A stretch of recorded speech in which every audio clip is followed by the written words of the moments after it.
Welcome to Journey Through the Gate, Paranormal Portal Podcast, as we delve into the many questions and wonders brought on by the supernatural experience. What's on the other side of the gate? Let's find out together.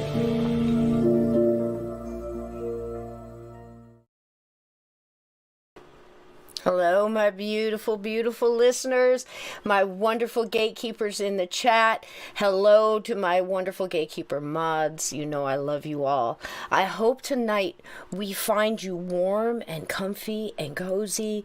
I know so many are snowed in, so many are having problems with electrical and things like that. So I wanted to say a couple things. When getting through Sandy, the clay pot heaters, making my room smaller, putting myself and the pets in that room, making the room smaller, putting a tent inside of that room, trying to stay warm. Anything you can do. All of this stuff is available on YouTube. I want you to check into that. And the Crisco candles that burn, forever. Of course, stay safe. But I want you warm and comfy, because if you're warm and comfy in here, it resonates outward. So you know how we spread the love in here. So tonight, gatekeepers, I'll tell you what. When I heard our guest tonight for the first time, I had to sit down and listen. I resonated so much with not just the words she was saying, but her energy and the way she was explaining things. And I just hoped that I could get her on, and she graciously accepted. So what I want to do is introduce a little bit about her, and I want to tell you, yes, she is a wonderful medium. We are not going to do live readings tonight because, as you guys know, the number one way to get a reading is just, really one-on-one or small group with that medium, so your loved ones and the messages can get through and it's not all garbled up. Tonight we're going to listen. So I want you to go ahead. I've got my candles lit. I've got the sage burning. Dim down the lights. Hopefully you have them. And if you don't, then we're already there. So God bless you for that. And let's listen tonight. Because it's a wonderful world out there. And there's so much to learn. And the thing is, if you're not resonating with what you're hearing now, I want you to imagine this information as a little seed that you're going to hang on to, an heirloom seed, because those bloom and then they reproduce. You might not resonate with it right now, but I want you to put that in your pocket and hold on, because your consciousness shifts as we learn, and it might just hit you later on. So without further ado, tonight I have Carole J. Obly. And she is an author, a medium, a teacher. She has written multiple books, some of them embracing the ties that bind, I'm Still With You, Soul to Soul, and Wisdom from Spirit.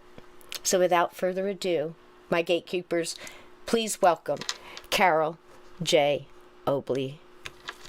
Hello, Carole. Hi, thanks for having me. Oh, we're so thrilled. We are absolutely thrilled. And everybody in here is just so ready to hear everything you have to tell us. I don't know where you'd like to start, but, with over 12,000 readings and 25 years in this, anything that we do for that long, we're learning. We're always learning. And I'd like to know, how would you like to open up? How you got into this, or do you think that, I think that's important. I've heard a little bit about your story, and if you wouldn't mind telling us a little bit about that, because all of us came from a background, all of us have a past, and we're learning how to learn from that past and let it go and keep moving on. What would you like to say on that?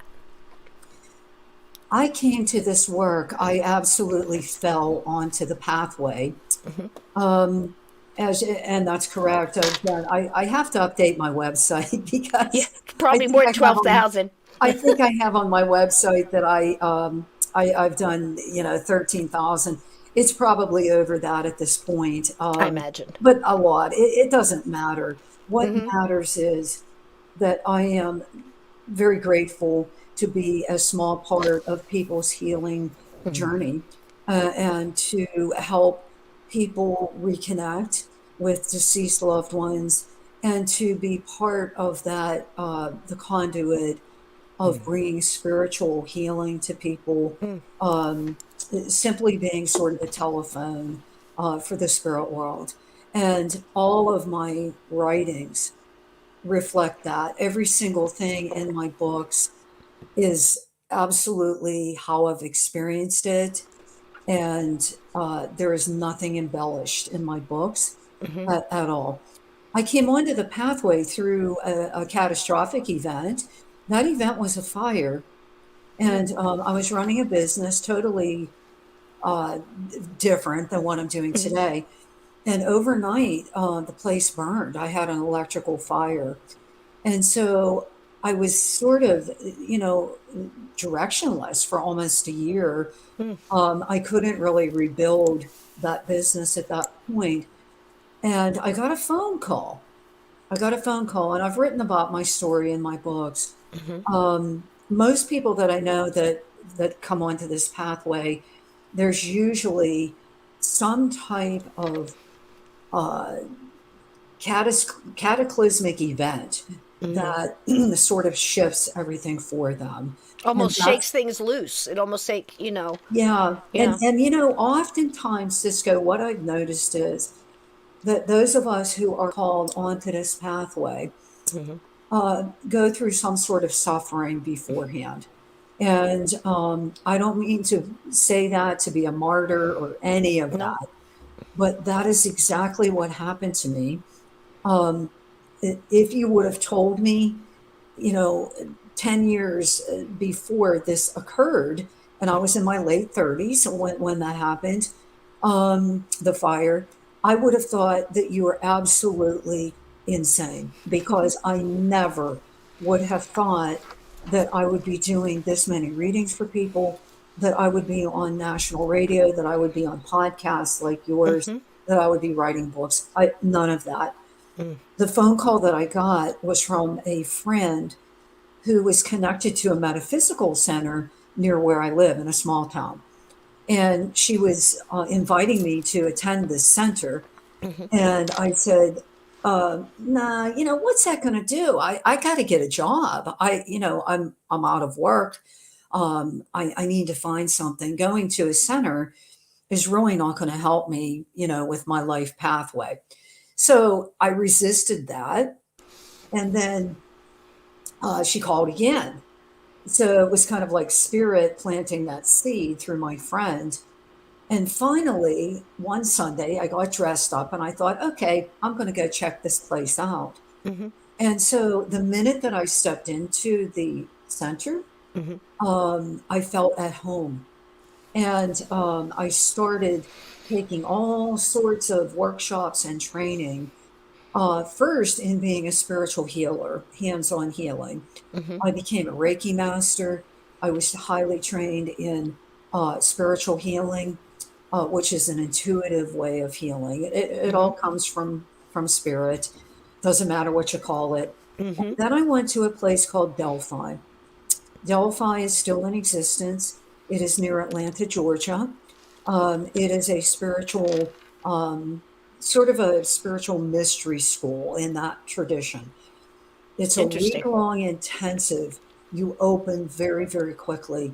You start in the morning at 8 a.m. with meditation, and you go all the way till 10 o'clock at night with some breaks in between.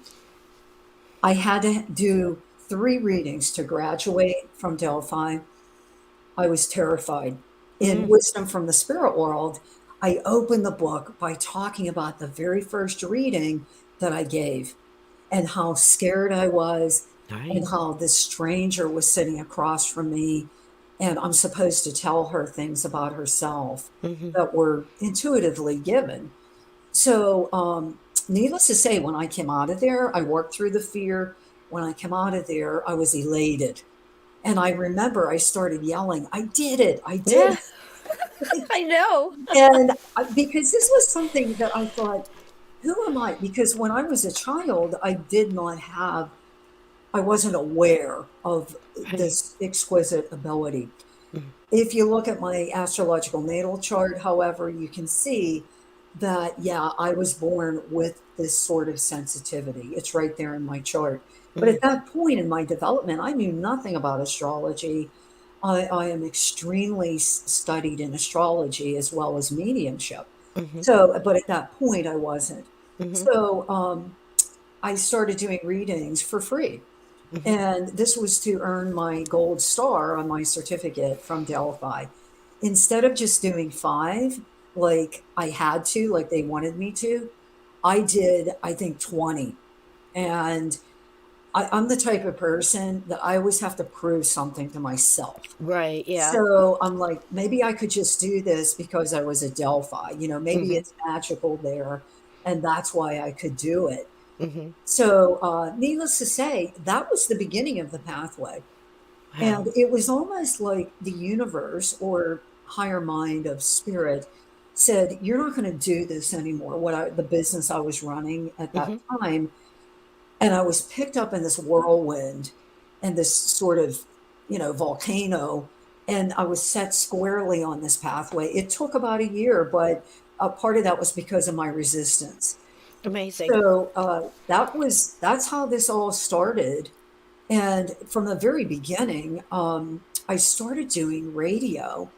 And to your listeners who might not be familiar, I live in the Pittsburgh area, Pittsburgh, PA, and we have KDKA here, the very first radio station in the United States from 19, I believe, 25. I got on KDKA early on, many years ago in my career, and I started doing readings for callers, mini readings. And then I was on there multiple times. And then that spiraled out, and I got on a lot of other radio stations. And then I was given the message from people, one of them a DJ at the top radio station in Pittsburgh, "You need to write a book."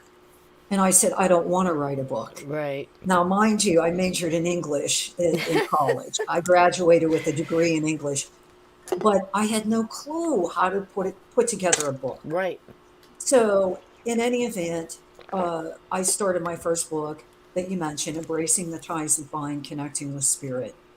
And I self-published because at that point, I just kind of wanted to learn the ropes. I Yeah. didn't want to Just sit get that down and first one publish it. out there and see how it works, because I did the same thing. I was pushed to write a book and I'm like, oh, nobody wants to hear this, and mine was all about light and love and light in the darkness. And basically what you're saying, that we say this all the time on the show sometimes, and a lot of times if we allow it and we follow our instincts, hard lefts turn to be right turns.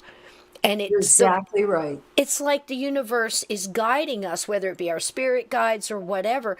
And I think a lot of that struggle is us struggling with, I'm not supposed to go this way. I don't understand what's happening here. Why are you putting, and that's exactly what you just described. It's beautiful, but it really does, this beauty and this light and this ease of energy back and forth seems to come from all that strife. And I heard someone say many a times that we almost have to go through the darkness to appreciate the light, Yeah, maybe I think grow. we do. And I always, when I do radio interviews or podcasts, um, or even when I'm on Coast to Coast AM, because I've been on there 5 times with George Norrie, who And that's a hard is show to do for so wonderful. long. Oh, he's wonderful, but it's Yeah, so long and there's so many.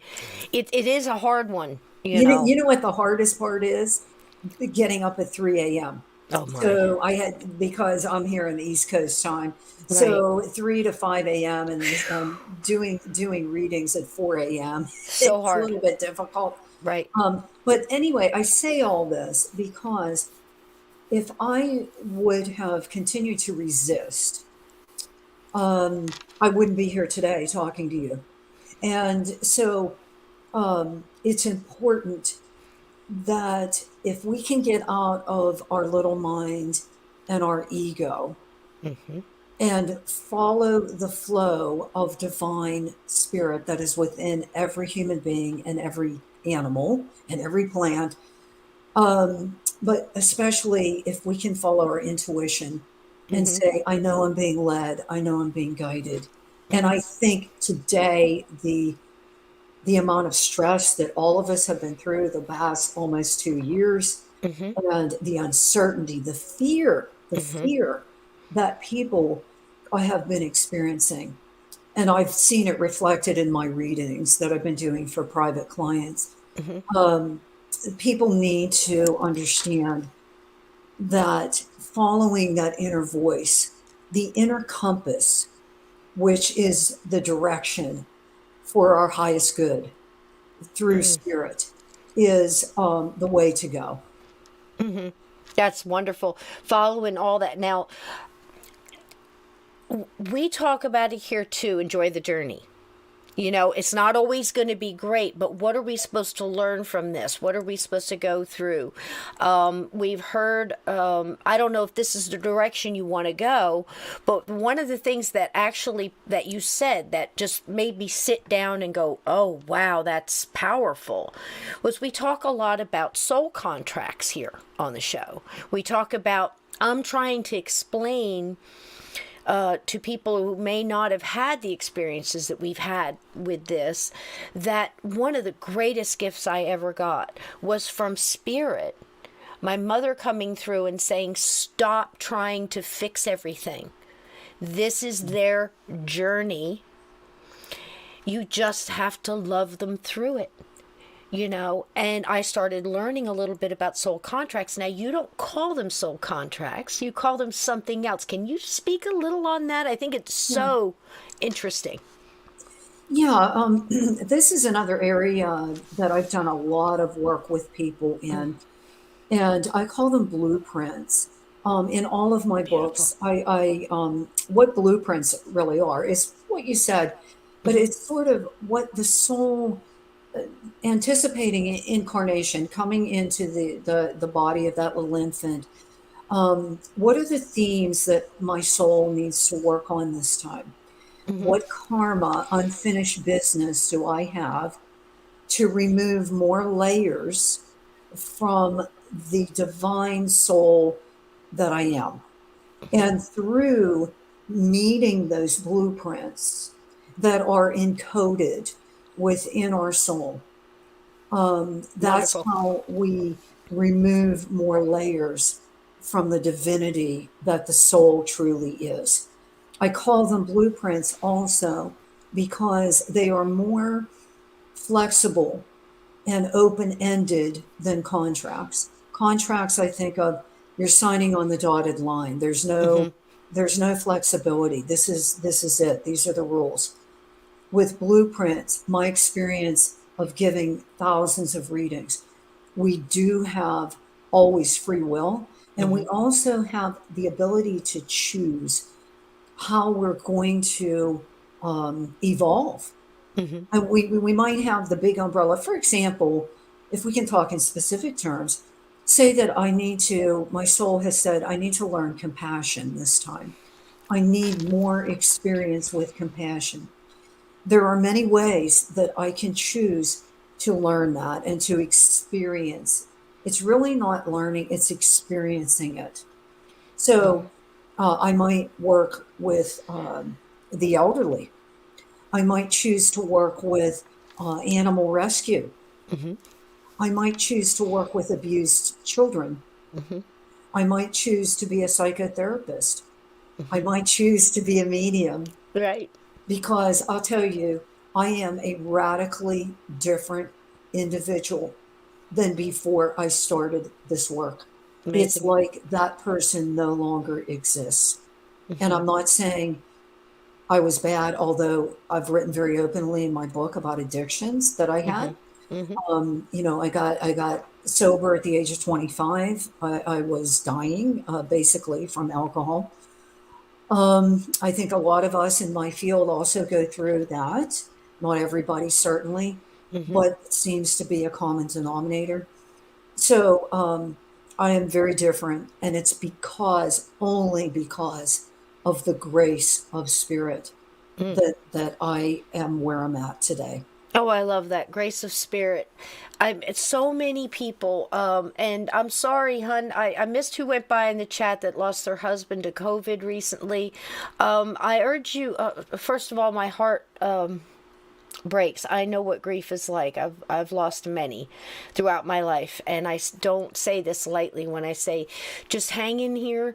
You're in the right group, honey, and we're gonna send you all the love and light we can. So everybody in here has got you, and send blessing, healing, and energy for them. And this is what this show is all about tonight. Everybody's lost somebody, whether it's a pet, a friend, a loved one, especially now, but it's always been this way. And it's so hard to help people through grief because there's no expiration on grief. There's no time limit. There's no easy way.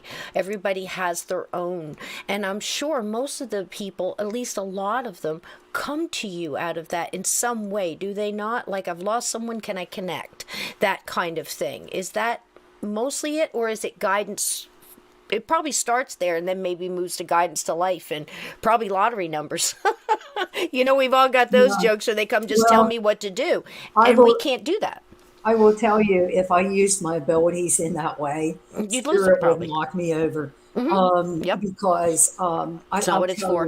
you, anyone who is doing this type of work, you must have high ethics. Yes. Ethics are everything.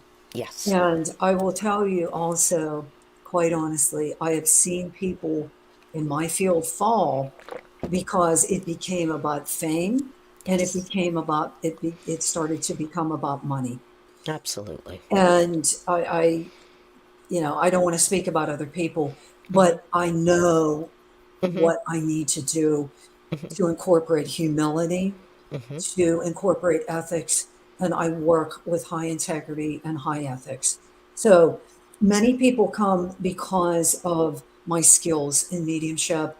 And I never use the word gifted because I believe that that sets one on a pedestal. It's a very dangerous place to be because the ego can take over. I never want that to happen with my work.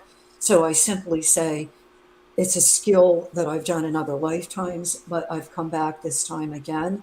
It's part of what I do to contribute to hopefully leave the planet a better place than before I was here. I get a lot of life guidance sorts of readings too, and I do an awful lot of karmic astrology readings.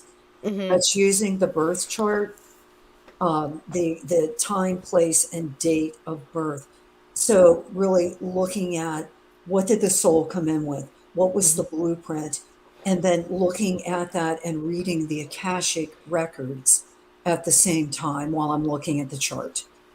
Absolutely amazing. And I agree with everything you said, because anything that we've used, any skill that we use for harm over good, it's just, it dwindles and it changes, and it just twists and mangles till there is no more, or that person is changed. We've all seen that, from basic just to putting out light comes back to you, even if it's just a warm feeling because you see the birds eating the bird seed that you put out, but you did something to help nature, especially in the cold times, the animals outside, trying to bring them in ones you can, or care for the ones around you. If we just all took care of our little square foot of real estate, the world would be a great place. But I think we need to care for each other better as well. I think that when we realize what you just said, when we realize that we are accountable for our actions, I personally believe we kind of judge ourselves. I just can't see an ethereal being that's made of love and source and unconditional love pointing out all the bad things. I don't think it's that way. And you're looking at the Akashic records, and you're looking at the blueprints of the people that are coming in, and it's just amazing. Your approach is just so different, I believe. And you mentioned karma. Now, what does that mean? So many people use that differently. I'd like to know what you believe this is and how it affects us in this life. Yeah, karma is simply cause and effect, and it is a Sanskrit word. Um, and and by the way, the Akashic records, Akashic means the ethers.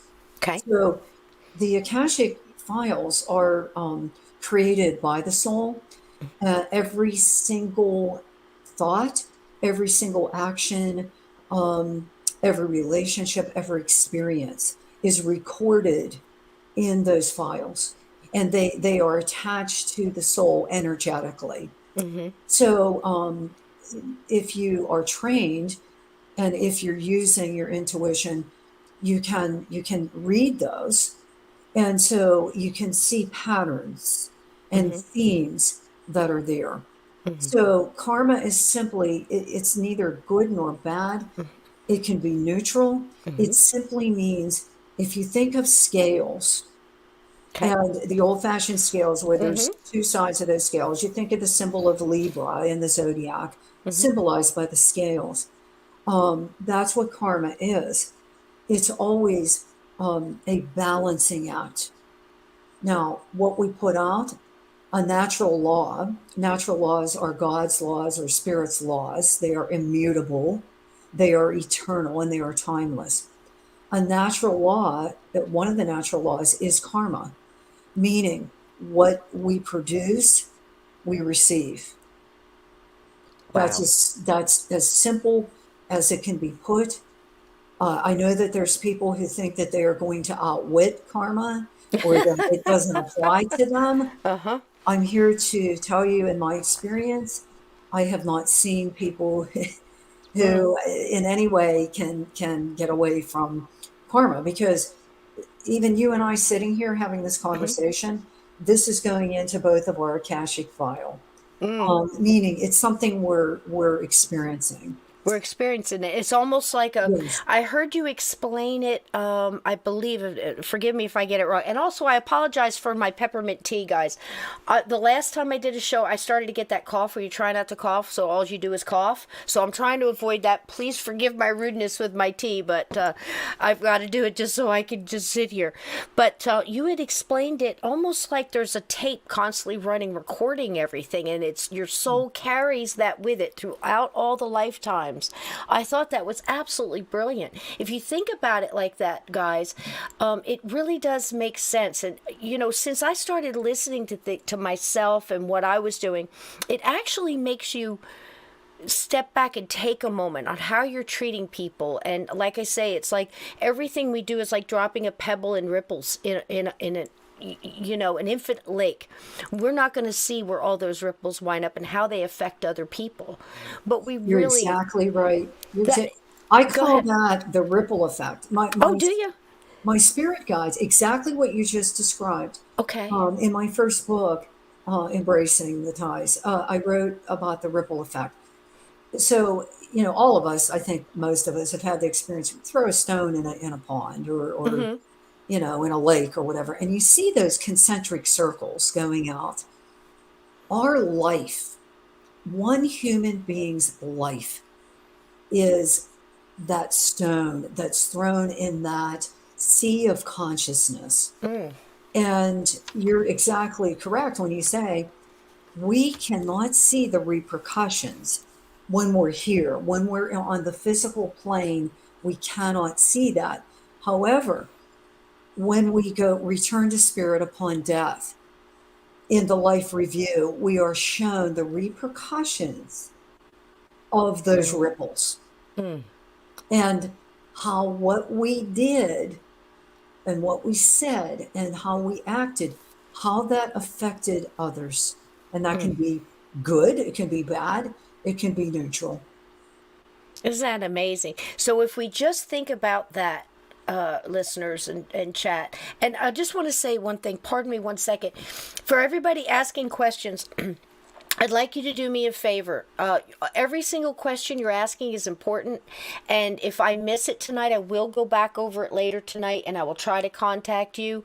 I try to catch everything in the chat, but let's tonight see if we could just listen, because I find out if we listen, if we open ourselves up, and you right now do an experiment. You guys ask your spirit guides, your loved ones, to maybe let you hear things that you need to hear now. That's important. Need to hear now. I often, when I sit in front of a medium, they'll say, who do you want to talk to? I'm like, just tell me what they want to tell me, what I need to hear now, because they're real good at this. You might be looking for one thing, but you're getting something else. You're getting something else because that's what you need now. That's what your consciousness can understand. Am I close with that, Carole? Because, Yeah, I will tell you though, personally, I never ask a stranger, like a sitter, I'll call him right. the sitter, the receiver. Hmm. I never ask who. Hmm. I don't want to know anything about that person. I am Hmm. legitimate and a genuine medium. So someone who is legitimate and genuine will not say, oh, who do you want to connect with?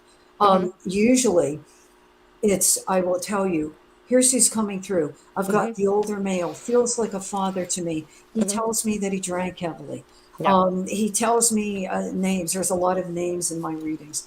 Hmm. There's a lot of the personality of the deceased that's impressed upon my consciousness so that I can describe that personality to the sitter. There are memories that will come through. There are especially evidence. I Hmm. am an evidentiary medium, Hmm. so it's very important to present facts Hmm. to the sitter. Hmm. So I rarely ever do I say, who do you want to connect with? I just simply say my prayer and I'll say, this person's coming through. I'll give the description, Hmm. names, and usually there are several spirits that will appear in one session. And a lot of times, ones that the sitter is not even expecting. So Yeah. that's why I say, please be open because Hmm. mom may not come through, Right. but you might have Uncle Bill coming through, that needs to say something to his children that are still here.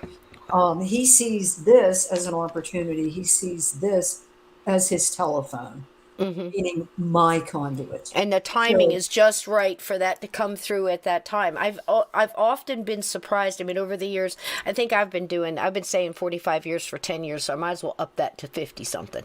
So I mean, just being in here, I know nothing, by the way. It's just we're all learning. We're all learning, but there's something that I'm starting to understand about spirit, and especially when you're grieving and things like that. I want to tell you tonight, Carole has. Are you still doing workshops? And I know you said something about you were doing a tarot. Do you often do throughout the year do different development classes or anything like that? yeah, We've got your links, Maud. Throw up all those links now for her Facebook page. Thank you very much, Jackie. She's got the soulconnectsuphere.com, all of those. So maybe we can reach out to them this way so that maybe they can get the reading from you one on one. yeah. The best way to get a hold of me is through Okay. soulvisions.net. That's my website. Okay. But my professional page on Facebook should probably be there too. Yep. Yes, I teach. In fact, I'm going to be teaching Foundations of Mediumship. Mm-hmm. That is coming up. It starts on January 25th, There you go. and it will run for 6 weeks. I have one space left for There you that go. Jump because on it. it's a small group, because Right. I give mentoring through email Mm-hmm. in addition to Zoom. These are through Zoom. Isn't this Um, wonderful though? We've all found a way to reach out and just really connect and across. I think that's absolutely wonderful. And I also have for to tell readings you. and things like that, do you still take readings that can connect that way and Oh set yeah. up a Oh yeah. schedule? Oh yeah. Okay. Yeah. Because I'm I offer Zoom or the telephone. okay. And I'm very skilled on the phone. I prefer not seeing anybody. I Hmm. go from nothing. I sit here That in my energy. office and I stare at a blank wall when I'm Mm. doing readings. Anything that enters my vision or body language. I don't want. I want to Right. be as pure as possible. Isn't So that that's why I wonderful? do it that way. But I mean, I can do Zoom. I usually look to the side of the person Hmm. because I'm talking to the spirit world. I'm not really talking to that person. There it is Um, right there, guys. So jot that down. It'll be in the chat and it's also going to be in the description because I want you guys to be able to reach out. If you're feeling moved to connect with Carole, please do. I guarantee you this is not going to be the last time she's going to be on this show. But tonight I want you to get a little bit of feel for her, and to understand some of these very important things. This is an amazing time to connect with. I mean, with the blueprints, and maybe we can touch on bleed throughs and some of that, but it's basically trying to understand spirit. Here we are, we're sad, we're sitting in our world, in our three-dimensional world, whatever that may be, bad job or, great job, but too many kids, too busy, whatever it is. Spirit is there, and I want to show her books one time. I did a little thing here, so if you want to just tell a little bit about each book, and we'll get that out of the way so everybody can see it. It's just a little video I put together. I just think you're so beautiful, and your butterflies. And I really think about us a lot like butterflies, because think about it. We're all blooming and we're learning to grow. Now, here's wisdom from the spirit world. That's a lot of one we're talking about tonight, correct? Yes, that's my latest book. Okay. And then it's soul to soul connections, Yeah. guys. This book is about unfinished emotional business Oh, nice. with people who have passed. So I organized the chapters based on the particular emotion. For example, a lot of people, a common unfinished emotion is guilt. Okay. Sometimes people have guilt, Okay. anger. I go through each emotion, and then the first section of the book, I have a lot of commonly asked questions that people I've heard through many years of doing this. So I decided to write those questions and then answer them through the experience that I've had doing a lot Wonderful. of mediumship. So a lot of the questions that we might have might be, in this as well. And like I said, I'm showing you the pictures because if you're opened up to it and one resonates or calls out to you, don't fight that. Look into it, look it up, and you can get these on your website, or do you want to do Amazon? What do you prefer? Yeah, you can get them if you want an autograph copy. You can't get that through Amazon. There you go. You can get them on my website, soulvisions.net. Okay. Or you can, if you want autographed. Also, I can never beat the price of Amazon. So they're on Kindle. They're on Kindle too. Okay, well, there you go, too. And that's wonderful. I love that. So you've got lots of different ways, whatever you guys like, reach out and do that. But this is the one that touches me. I'm still with you. And the reason that this one, I'm going to cry. I'm not going to do it.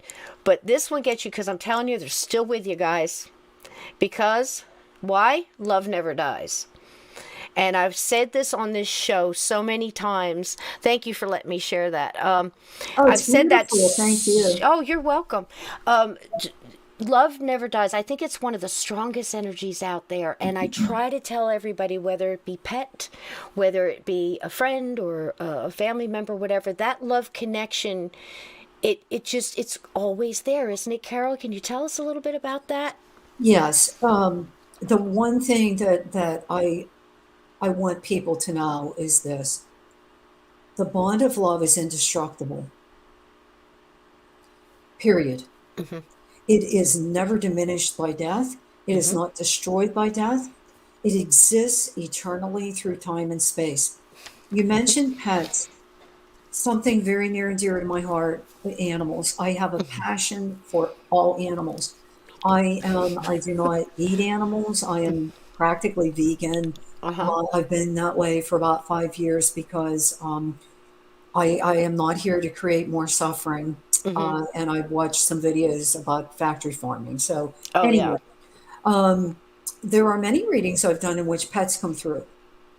And you know what? They appear with people that they knew and loved here that are from the sitter's family. I've had horses come through, turtles, birds, horse, dogs, and cats. And the reunion of people, it's just as emotional with pets. I don't consider myself a pet communicator per se, but I've studied it. I've studied human mediumship much more. I've been trained a lot. I don't think training ever stops. I am in no way saying that I'm done learning. Every reading I do, I learn. Every single reading, I learn more about the communication and about Spirit's love for us. But I want people to know, too, that pets come back. Once they cross over and they go through the adjustment phase, they do come back because of the bond of love. It's beautiful. And that's the strongest thing that I've found through this. If it's one thing I've learned in this lifetime, it's that. And, people that are still trying to, I guess you'd call it that karma, trying to get that off, And like I said earlier with the blueprints, I had some fast trackers as kids, is what one medium told me. They're a fast tracker. They picked a lot of things. They want to get done and get on with the rest of their learning. And I think that's amazing, and again, it's love them through it. We all have a family member or someone we care, a friend, a coworker, or someone that you just, gosh, I can't help them. Maybe you're not supposed to help them. Maybe you're just supposed to be there and love them through it. That's something that they need to go through, and they need to make their own free will, their own choices. And we also need to do that. And sometimes that can really bind us up. Now, one of the other questions I wanted to ask is, you said they go through that adjustment period. Take us through that gate. What have you learned when you go through? Because I know personally that I have found that when someone, let's just say, crosses over and they've been over there a while, they come back with no earthly burdens, seeming like if they had a limp. It's gone. It's, there almost seems to be a rebirth. What have you found about Yes. that? Well, I certainly do not have all the answers. Right. What I share in interviews, radio podcasts, and my books is what I have personally experienced. And in I'm Still With You, my second book, there's a whole chapter called It's Death, a Beginning. Nice. That's the title of that chapter. Nice. That chapter goes from the point of death to the journey back to our real home, which is the spirit world. So, as you were describing, I use the word acclimation phase. Okay. It's an adjustment to being without this body, without this mind, without this physical brain. It's an adjustment to being that pure essence again of spirit, without illness, without worries, without rational thinking. It's pure absorption of spirit and knowledge of spirit. And at our core, that is who we are. So Wow. the only reason we're here is to remove layers I love that. from that light. That's the only reason we come here into this plane of duality, of good and bad, dark and light, suffering and happiness in spirit that really doesn't exist. Now, that's not to say that there are people who don't go to the lower realms that were, made wrong choices in life, because certainly they do. There are lower realms. They're closer in density Yep. or in vibration or in frequency to the earth.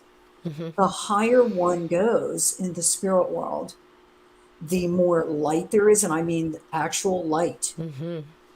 And the lighter, or the lighter the spiritual consciousness is, the higher the spiritual consciousness is. So Amazing. most people upon death go to the mid plane. They're called the mid planes. And I've been very blessed to have glimpses into what those planes look like. And you really can't even, language doesn't. There's no words. It doesn't do it justice. The depth of peace, the beauty, the colors. I've seen many spirits there in beautiful gardens, surrounded by trees, by a peaceful pond or lake. Beautiful. Everything that exists here, that is a reflection in the spirit world. And there's not the duality, though, like we really experience here. Because it seems like the duality, everything is separated on its vibration, like you said. Yes. So the duality is really the two opposites and then everything in between, and we kind of resonate with one of those. I just love that, and that's what I'm hearing from so many. It's amazing how everybody in their own words is basically at this level explaining the same thing. And it's just an amazing way to look at it, and everybody's different vantage point, because we've been taught and had things beaten to our head that is something totally different. And that one day it just snapped into my head, I'm judging me. I'm going to judge me. Mm-hmm. It's up to me to forgive myself for the things that my younger soul did in life. I didn't know any better. My soul didn't know any better at that time in this lifetime. And I had to go through it, and I had to learn, and I had to, get banged up and bruised or go through that for a reason. Instead of, oh, woe is me, or why this, go, okay, now what can I learn from this? And then let it go. Yeah, that it's interesting, and I'm so glad that you brought that topic up of forgiveness. That is one of the lessons in wisdom from the spirit world. Nice. There are basically 8 of them that I wrote about. Forgiveness is the cornerstone of healing. Mm-hmm. And I also, in all of my books, I've written about the spiritual importance of forgiveness. And what forgiveness really is in a spiritual sense is a release of the past. It's a conscious decision to not carry the past, because in reality, the past does not exist. It exists in our mind, but can you hold the past in your hand? Beautiful. Can you go, here's the past, I'm going to wrap it up, I'm going to give it to you. Mm-hmm. It's the same way with the future. You can't hold that in your hand. It's not available to you. What we have, and I don't care if it's a person on the street, God love, people, homeless, or somebody who's quite wealthy. We're all the same in that we have the present moment. That's all we have. We have right now.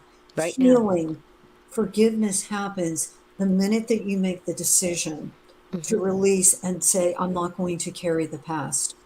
Personally, for me, the most difficult has been self-forgiveness. And it is so important to engage in self-forgiveness, because if you continue to carry the heavy weight of the past through your thoughts, through your actions, through unforgiveness, there's no room for healing to come in. So that's why it's a cornerstone. I call it the cornerstone of healing. And mediumship is part of that, in that I find that it's not me. It's not me at all. It's never about me. I never want it to be about me. It's about the divine grace of spirit. That's where healing comes from. All healing emanates from the hands of spirit.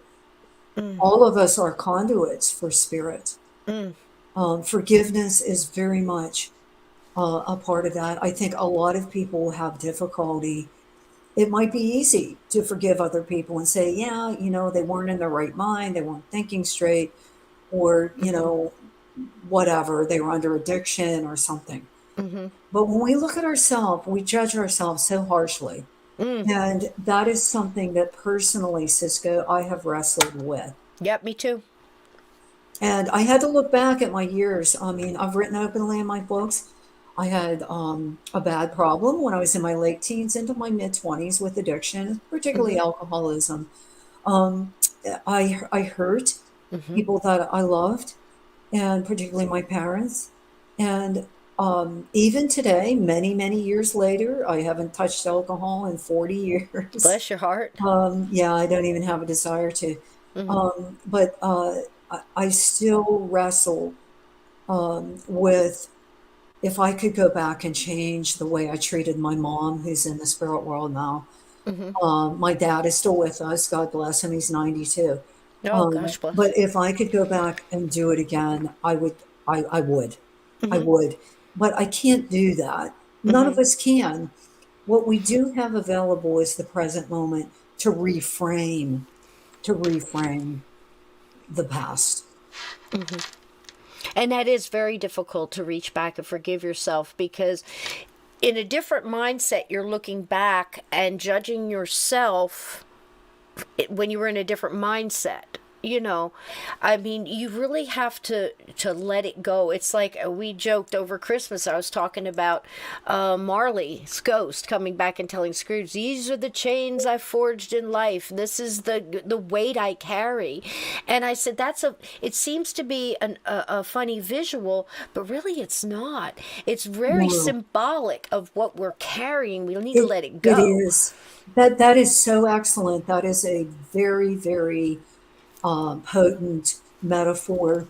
And actually, it is like wearing a suit of armor. My spirit guides, those souls who help us, we each have our spirit guides.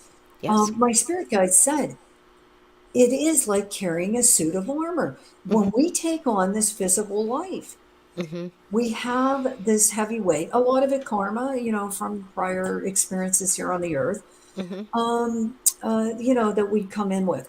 So little by little, moment by moment, through experiences that our soul has signed up for, has planned, we can remove more of that weight of that suit of armor or those chains. That's an amazing thing. And it's the hardest thing to do. I think it's easier for us to look at things like, is my mom okay? Is my dad okay? Are they okay? Because I miss them so bad.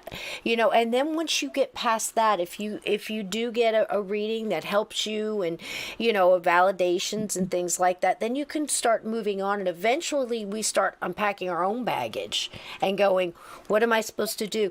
I remember once my mom came back, I was very young and I was going in the Army. And I had mostly seen her before, I believe, before she had crossed over. She was still very sick, still in her hospital gown. Sometimes she still had the IV pole with her. And then it stopped, and then she came back later, and she was so different. I didn't feel, I'll tell you, as an empath, whatever these labels are, I felt her pain as a child before she ever showed up. I felt the pain that she was feeling. This time I felt the warmth of the love and just the smile, the telepathic, "I love you, you're doing great." And I'm trying to, "Tell me what to do." She went, "You're doing great, and I love you, and you'll see, I'll always be with you. You're doing fine. This is your path. You have to choose free will." I And think it's just amazing. hearing, you know, I never, 3/4 of what I'm saying in readings to people makes absolute, I would say even 95% of it makes absolutely no sense to me. And it's taken so many years to build the self-confidence to go, okay, I'm not making this up. This is what through clairvoyance, Yeah. clairsentience, clairaudience, clairgoustience, which is smelling and tasting through the spiritual senses, Okay. that I have enough confidence that I can go, no, this is what I'm hearing, this is what I'm seeing, this is what spirit is showing me.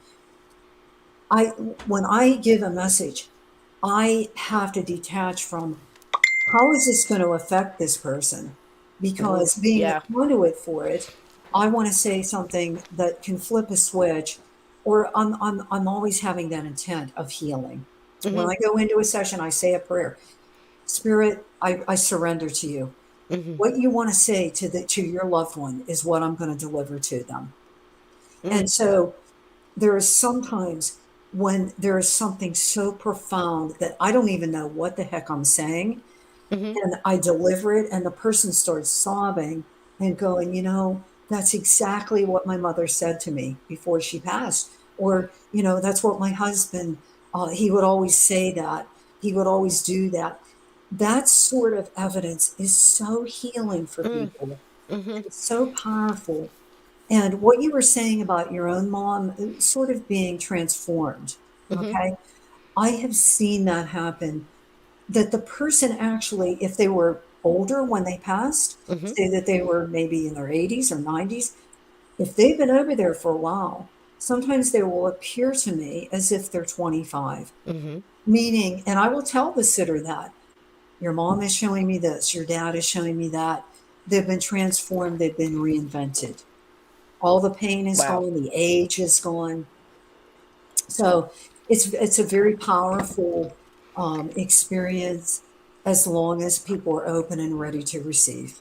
Right. And I often say, I know it sounds, and I don't mean to make this sound, like quip or anything like that, but it's almost like when people are, they're mourning or, whatever, when they get out of that and they're able to talk a little bit more with their head up about it, I said, listen, to tell you the truth, they're actually better off than we are.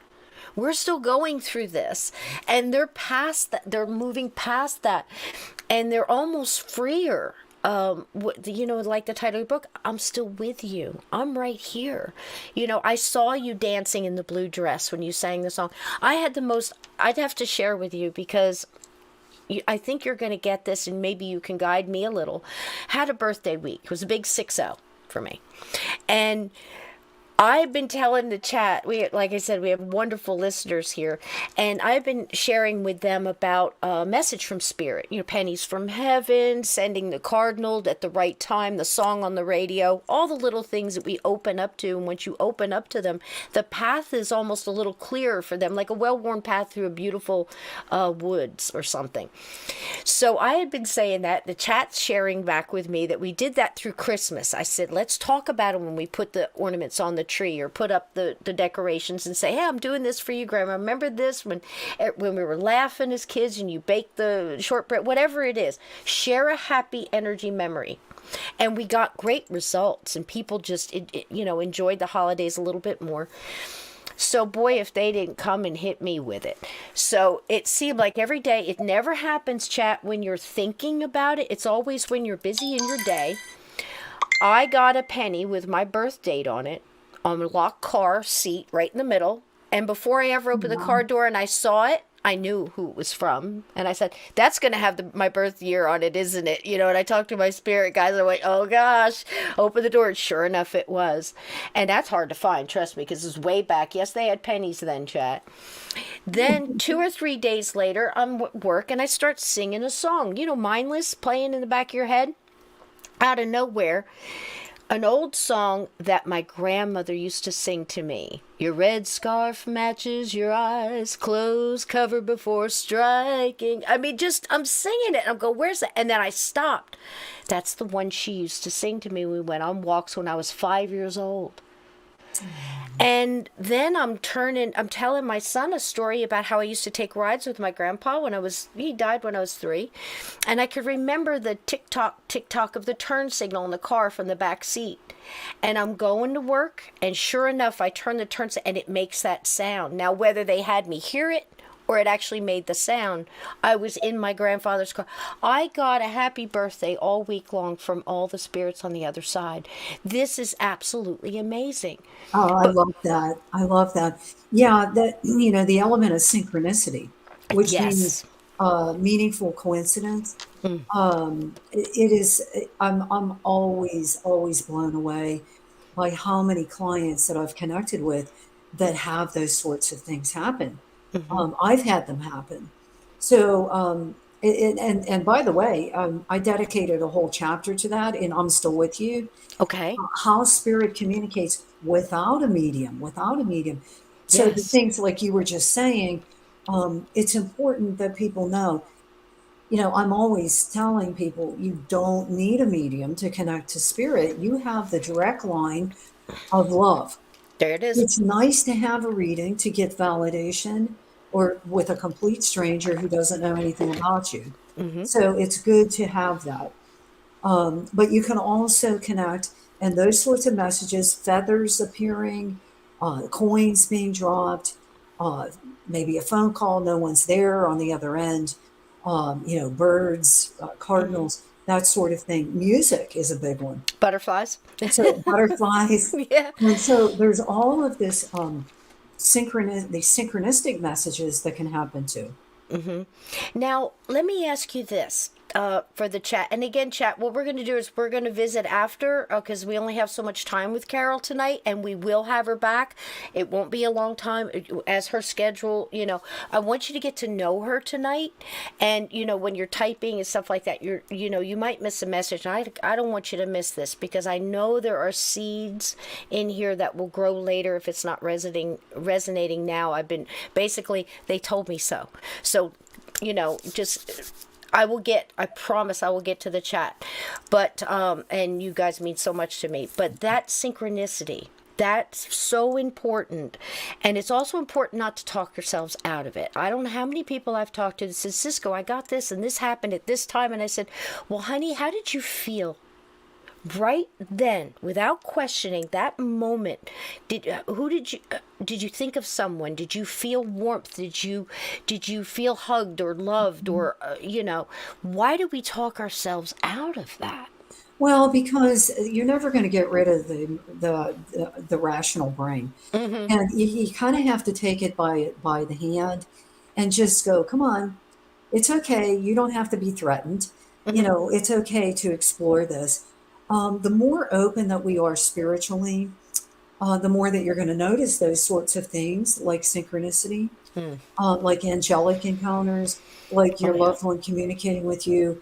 A whole nother thing. I'm looking at our time. Our time is I know is up, so we're going to have to wrap up. But yep. Dream visitations, another powerful thing. And it's not a psychological processing that happens. It's an actual connection between two souls. So it's amazing.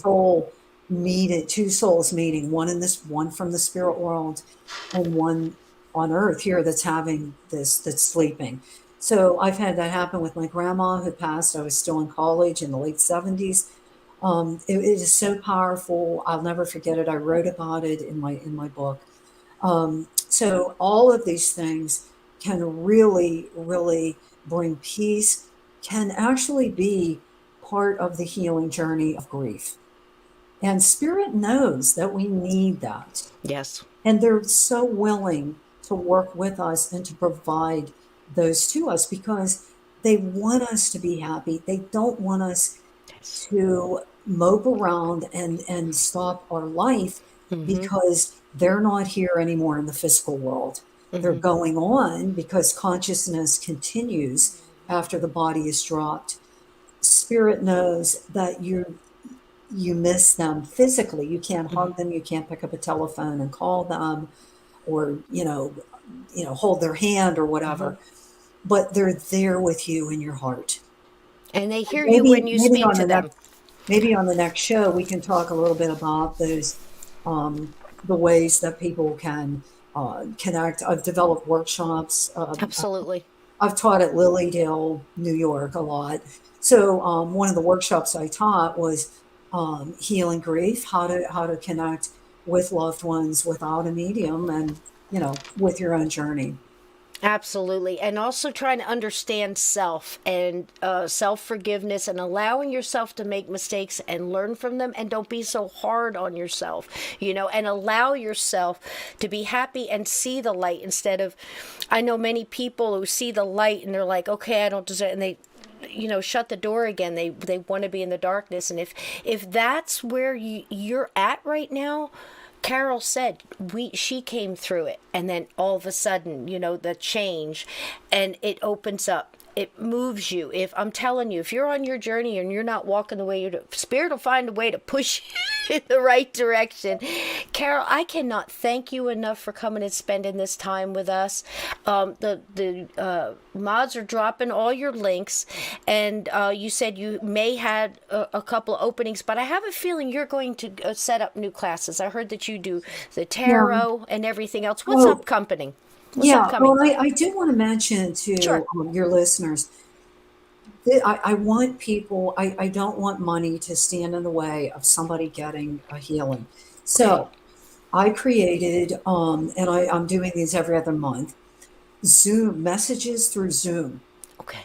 And I got one coming up this Thursday evening. It's on my website, soulvisions.net, under webinars. Okay. It's only $25. I can't guarantee a message to everybody, but I limit it Usually I only have maybe 10 people in there.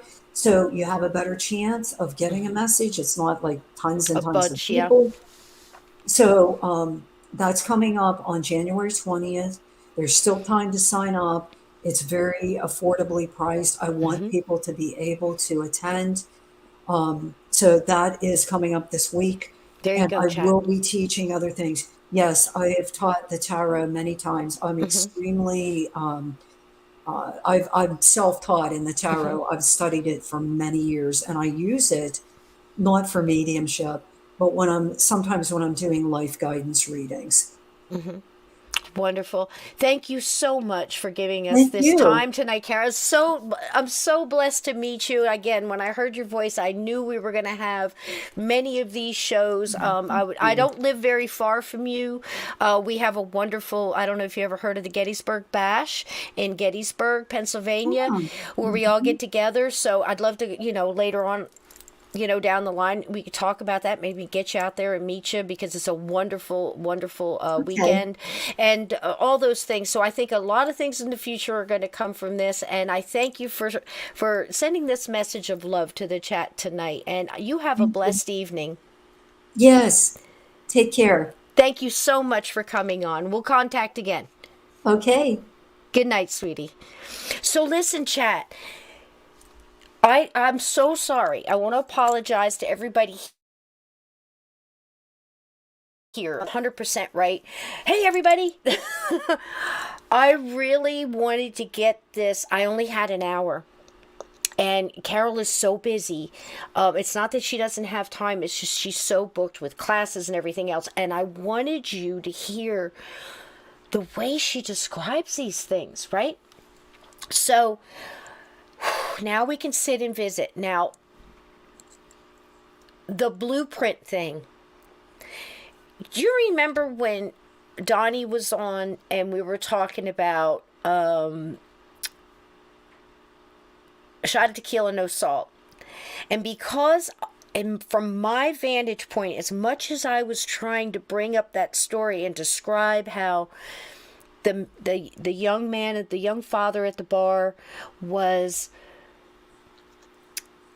so distraught and so homesick and so overwhelmed with his work, and he just wanted to finish what he was doing so he could just go home, and I'm worried about him, and I'm looking at that from that vantage point, and then I'm kind of getting an idea that there's something different going on, and I'm trying to learn it, and I'm watching all the other people that it happened to over the few years that I was there. I was always looking at it from a bartender's point of view when this voice from within these people ordered a shot of tequila, no salt. Donnie comes in with a different vantage point, totally different timing, and comes in and says, well, what about the salt? Now, Steve and I and many people in this chat will tell you the salt, salt in the windows and your entrances and all this, salt in your pockets in some cases, some, cleaning up. And it's just an amazing different way when she said, not contract, blueprint. And it just hit me in a different way. And I said, I've got to get her on to talk to you guys. She's going to be on. I'm going to schedule multiple shows with her, and we may be able to get to a point where, we can ask questions. But here's the deal, and why I kept saying it. Because what happens is, now, guys, help me in the chat here to find the words to describe this. If you are at a point in your life where there's so much coming at you, and it just seems like, okay, you lost the keys, you dropped the glass, the tire went, this is going. There's some kind of energy trying to distract you. Think about that. I'm not saying there's a demon and he's trying. No, I'm not saying that. I'm saying there's an energy trying to distract you. It could be yourself. Sometimes we put obstacles in front of us so we don't have to make a decision. We don't have to go in that direction. Sometimes it's just the universe. Sometimes it's Mercury retrograde, okay? So tonight, being the fact that our world is going through all this madness, and we're like candles, you know, like that song, it's almost like candles in the wind. We're trying to keep our light going through all this, right? Things will distract you from hearing that one thing that'll get in, and you hear it with a different way and a different vantage point, and you missed it. So I'm, like I said, and my mods know this, and you know, my gatekeepers that are always in here, they know that I'm listening, because I'm trying to get that. It's not that I'm not, you know, looking at the chat. So I do go back over the chat. Now, if there's anybody who had a question that we missed, if you would like to ask me, I will absolutely do my best to answer it. And I'll tell you what else. I'll go one further. If I don't have an idea, okay, and I know somebody that can, I'll go ask them, and I'll come back tomorrow night and tell you what I found out. But tonight I wanted to guide you to some actual real help. Now, Donnie was so funny. We were talking the other day. He said, it's almost like I've collected this Justice League of these people. You know what? He's right again. Because not only do we have this powerful, loving, wonderful chat of all this knowledge and, you know, different people in different high conscious during your journey, and we're able to lift each other up when we go up and down. But I am trying to get people like this. I don't ask just anybody to be on the show. And that, you know, some people are new. Carole was very new to me. I just came across her 2 weeks ago and reached out and tried to get in there to try to get her on here. And this is the night she could come in for a short amount of time. Now that she's met me and met this wonderful chat, and if she goes back and looks at it again and sees, you know, how loving and terrific this is, she's going to spend the time coming here, because it's worth it to come here, because she knows that you guys are going to take it, put it out into the light, and it's going to multiply. Okay? And that's how I feel about you guys, because you guys are going to put this in your own lives and you're going to share it. And Miss Sister Donna, you're buffering. Is everybody out there? Are you guys 5'5"? Can you hear me? I saw a couple of message.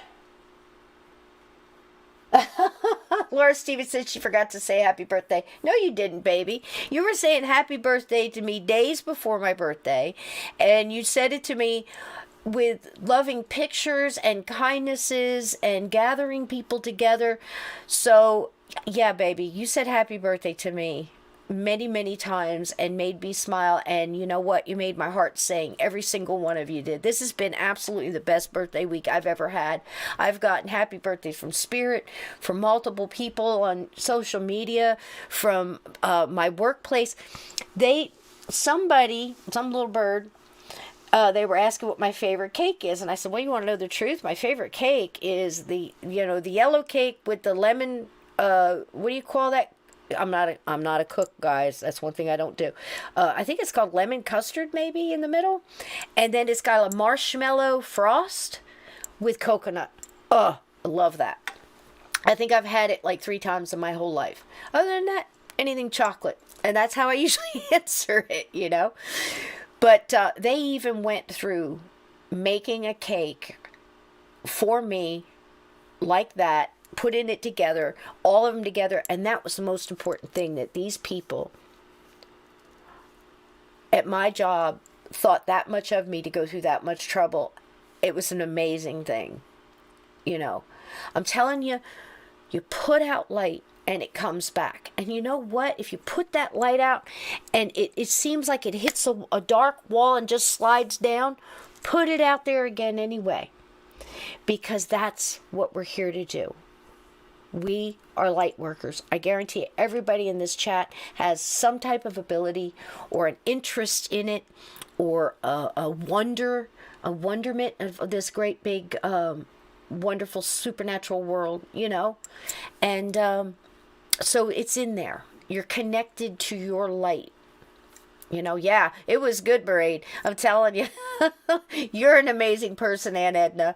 Jose, let's see. What did you just say, Jose? Hold on, let's get involved here. Hang on. Jose says, damn, sister, that's a good preference of cake. Thank you very much. I enjoy it. But yes, and it was very nice of them. It's so funny. But it was really good. And thank you, Annetta. And thank you very... Oh, Courtney. Hi, Courtney. How you doing, sweetie? 5x5 here. Love you, darling. So glad to see you. And I'll tell you something else. Peter was in here earlier, and I think I missed him throughout. I was trying to pay attention. But like I said, I got a message from Spirit tonight. Hey, bacon for everybody. Thank you, Jackie. I felt so bad. I was hoping you guys were going to throw up bacon when she said she didn't eat. And you guys were very good. Thank you. Thanks, Blue. Because I do understand where she's coming from. Did you hear what she said? She says, I'm not here to cause suffering. That was a beautiful thing, man. You know.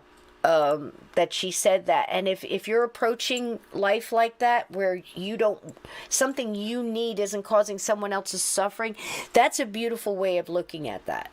It really is, you know. Really. It's again, a different way of saying, you know. And thank you guys for all the bacon, because, you know, bacon is love. So, it's not that I disagree. I do agree with what she says, but I don't know if I'm that strong, because if there was bacon cooking right now, I guarantee I'd have some. But pineapple upside down is good. I've never had that. I'm not a big pineapple, you know, and I'm real big on no pineapple on pizza. I don't know how you guys feel about pineapple on pizza, but when they're it's like, no. I guess I'm just old school when it comes to that. But what did you guys think? Wasn't that a beautiful way? The blueprints, the way she described karma. We didn't get through the bleed-throughs, but I know I'm going to have her on again. Here's a big one. I don't want to miss this. I love you too. It's been far too long. I need to get a hold of you. I've got a video for you to check out. My life has been complete chaos, but aside from that, everything is good. Good. See, light in the chaos. It's been chaotic for everybody, and I think once you let it go, it's almost like the water circling the drain. It starts out real slow, and then all of a sudden it starts giving speed and starts really circling the drain fast, and before you know it, you know. And I think that's what chaos is about, and that's why I would say tonight, oh, God, I can smoke now. But why do we do that? That's a good question. When you feel, this is probably old school, but I can remember, there's a comedian that does a whole thing, I forget his name, does a whole thing on company. Company's coming over, like, you know, when company was coming over, you had the Entenmann's, you had the Sanka, and nobody was allowed to touch anything. That's company. That's for company. You don't touch that. We didn't get any of the goodies. But we seemed to have a lot of company that came over, and it was a big deal, and everybody's, how is everybody? And you come in, now the Entenmann's can come out, you know. But it's funny that we're comfortable. We have friends over. We wear the sweatpants and the comfortable t-shirts, and we sit on the couch cross-legged, and we share conversation. But when we have company for dinner, or company coming over that's new or something like that, we dress all up. Why do we treat our friends that way and then company better? I never quite understood that. But I'll tell you, out of respect, because I don't know how people are going to react. I don't want everybody focusing on the fact that I'm sitting here having a cigarette. So I'm having a cigarette. And I'll tell you something else, that anybody that gave me feedback about it, don't make me put on a baseball cap and come in here and smoke a cigar. Because if you don't like that, then how come you're watching it when the guys do it and they're watching football, they're talking, everybody thinks it's so cool. You might want to think about that. So there's that, and I will smoke a fine cigar and drink a nice scotch on here one night if I need to. I'll do that for you guys. But it's like double Lee standard stuff. I went through enough of that in the Army, so there's that. But I love you guys, so I just it's respect. It's respect, Grey Wolf. It is, but we are our friends too. I think our friends. I have a friend who for years, 35 years. And I think somewhere along the line, we didn't see each other for a while, but life broke her up a little bit. We all can speak to that, right? And she loved me so much that she used to be able to do all her yelling at me because she knew I would love her anyway. And I understand that. I just couldn't accept it for my life, if you know what I mean. I'm always here for you. I love you, but I'm not your welcome mat. No, you guys are nobody's welcome mat. Don't you allow it. Okay, let's see. Who puts bananas on pizza? Who's putting bananas on pizza over here? Good gravy. Anchovies ruin pizza. Chris Jarvis, I agree. However, if you guys like dead fish on your pizza, by all means, you do you. But for Chris and I, no yuck. All right, wait a minute. Who's an alien? Who's an alien? Be kind. It's my negative RH factor. Oh, well, there you go. Hey, you know what? I'm working on a show with that, and I don't want to talk about it now because I have zero knowledge. I can see it. Thank you, Grey Wolf. I'm having one with you, darling. American Spirit, they're getting harder and harder to get. I got to get some rolling tobacco because I'm telling you, these people are going nuts on their prices, man. Are you kidding me? I was trying to buy a pack. The guy wanted to charge me $20 more for a carton than it would have cost me for the pack. I'm like, how are you doing that math? You know? And he said, well, it's the convenience of having it in a box. And I said, I tried not to say something mean. I wanted to tell him what he could do with this carton, but I didn't. You see, we're learning. We're learning to just walk away. Have a blessed day. But I'll tell you what, I can still say yes, ma'am, and yes, sir. Make it sound just like F you. And I'm sure everybody in here can. But there it is. All right, what's going on? Pizza. Nah, I'm extra cheese. If you got a good crust, you got a good sauce, extra, and you're using good cheese, then I don't really need anything else, But I don't mind a good, mix every once in a while, too. I guess it just depends on my mood. But, yeah, no pizza, no pepperoni, no bananas, Jose, and absolutely, no yuck. It was, Okay, now somebody, Blue, had a question in here, and I really want to make sure that we reach out. I was trying to catch it. My heart goes out to anybody that's lost people, because I'm telling you, I started losing them young. I went to more funerals as a kid than I did birthday parties, that's for sure. And, granted, some of them I didn't really know. They were older family members or whatever, but you're still in the room. You're still with the grief. You're still with the loss. And you start seeing how hard it is on people. And then I started losing people I love, like one right after the other, really, really quick. And it's devastating. Absolutely devastating. So is everybody okay tonight? I know a couple people are snowed in, but is everybody have, yeah, and Edna, we learned young, didn't we, sweetie? I mean, it just keeps coming and coming, and, they say what doesn't kill you makes you stronger, and that's like kind of a flippant way of saying, basically the long version is like once you drag your ass over all the rocks and broken glass and crawl through the darkness and cry and bleed a little here and punch this and curse that and throw up a little and then roll over and do it again, you come out in the end and you're stronger. Well, yeah, but it's because we're learning too. And that's why I try to get people like dear Carole on here tonight. This woman has an awful lot of experience. She's out there. She's doing things to help. She's teaching classes. I highly recommend you get on her website. Just look at the books. I believe it's Amazon. It might be Goodreads. Chat, let me know. But there's one place you can go to where they'll let you read the chapters and let you look at the first couple of pages and see if it resonates with you. Do that, because what I want you to do is look at the 3 books and think, not what do I want to hear? What do I need to hear right now. So many people are evolving so fast right now. This is really a time, I don't know if you guys feel that pull. It's like everybody's picking a lane. And one lane is dark and one is light. You know, it's either people are going more towards, you know, the dread, and other people are going, it's spiritual warfare. We are in a spiritual war.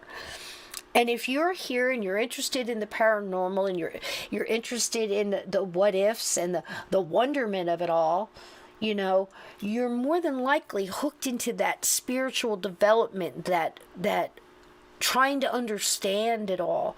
And you're a light worker. You know, whether it's you bake cookies for the neighborhood, you help the kids, you feed the animals, you try to help the friend, you know, you're always the one on the phone trying to talk somebody off of, you know, their daily ledge or something like that. You're a light worker. But something light workers have to remember is you have to care for your own light too. You have to feed that love light. You have to reach out and get that back. And with good mediums, they're basically bridges, little bridges, a conduit. Like Carole said, a telephone.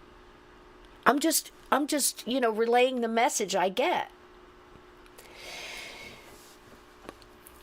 To have mediums like this, like the ones we've had on here, Rob Guttrow, Carole, so many others along the way that are, but you just don't know it yet because they haven't presented themselves in that way. They'll tell you one of the number one things, is he or she okay? I need to know they're okay. And what we really want to know is if we're okay. Are we going to be okay through this? If I know they're okay, then I'll be okay because I can wait to get there. You see? Why are you in such a hurry? They're okay. They're going through their continued journey. We are here in this part of our journey. And as we go through that, we're picking up little things. How you walk that journey is your free will. You can struggle through the weeds. You can curse at the moon. You can whatever. Go fight your way through, just like I said. You can crawl. It's like crawling on broken glass every minute. Or you can stand up and go, enough. I'm not having it. I'm done. I rebuke this nastiness. No, I'm not going to accept that phone call tonight. I'm going to make a hot chocolate, put a little, SoCo in it if you want to. Or I'm going to have a peppermint tea. I'm going to put my feet up. I'm going to use the good perfume. I'm going to light the good candle I've been keeping for 5 years because I don't want to light it because, the person who gave it to me, it's so nice and I like the candle. Enjoy today. Enjoy your pets, enjoy nature, and try to find something happy in your job. If you don't like your job, find something else. You can make a difference, and you are in control of you. You're in control of you. I understand being a mom and having to have 3-4 jobs at a time just to pay the rent and feed the kids and do all this other stuff. But sometimes you have to tap those brakes. Sometimes you got to put both feet on the brakes and just stop and get out of the damn car. And take a look. I mean, I'm a warrior. I've been through it. I get it. A warrior spirit. But even warriors take a rest. So tonight I wanted you to hear a little bit about that. I really, like I said, I love, love, love her approach to the whole karma thing, because I said I think people use that wrong. I don't think karma is something that is put on you. I think we do it. So if you look at things like, not only am I responsible for my actions and how I react to that person or that thing or this situation, I'm responsible for my light and to keep it burning. Don't dim your light and say, well, I'm not I don't deserve this, or I'm not going to be able to do these things because, it's not in my cards, or my spirit guides don't like me, or I'm in this hole and this is where I'm going to stay. Let me tell you something. Some of the most brilliant people I've ever met have been in that dark hole and climbed out one hand at a time, picking up little wisdoms along the way. And it might have been something someone said, or something, a spark of something. Do you remember what I told you about that poem that absolutely changed my life? One of the hardest times in my life. I'm sitting with my back against a bathroom door. And I'm sitting on the floor and I'm reading, and I'm talking to my spirit guides, and I'm talking to my loved ones on the other side. I said, just show me the next thing. Is there anything I need to see? Is there any encouraging words that I can get through this next moment? The next moment, not the next day, next moment. And I opened it up. Didn't even know it was in there. And this is what I saw. I believe in God, even though He does not speak. I believe in the sun, even though it does not shine. And I believe in love, even though it is not shown. Written on a dungeon wall with a rock by a skeletal hand in a dungeon in Auschwitz. If that person can have that kind of faith in those things, to believe light in the darkness, love surrounded by hate,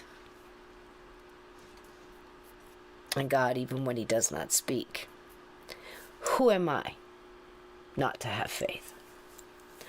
I've buried children. I've lost loved ones. I've cried. I've been in the dark hole, and I know the way out. And I'm offering it to anybody who needs it. And so is everybody in here that's been in that hole. You deserve it. You deserve happiness. You deserve to laugh. You deserve to smile. And I'll tell you something.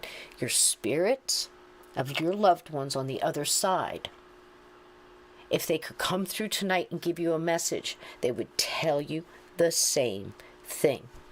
I love you. I'm still with you. I want you to be happy. I want you to live your life. I want you to do all the things and experience the stuff and laugh, and that's what they tell you. The ones that come in on not the low levels, because the ones on the low levels went out thinking they didn't deserve to be happy. You see? That stayed in the hole. It doesn't mean that you're stuck. It doesn't mean anything else. You're just resonating on a different vibration. How not to be a ghost 101. Let it fucking go. Let it go. Did you learn from it? Good. Did you learn that the guy was a jerk? Good. You don't have to deal with that anymore. Quit answering the phone. Quit looking on the social media to see what they're up to. Rebuke it. I see it.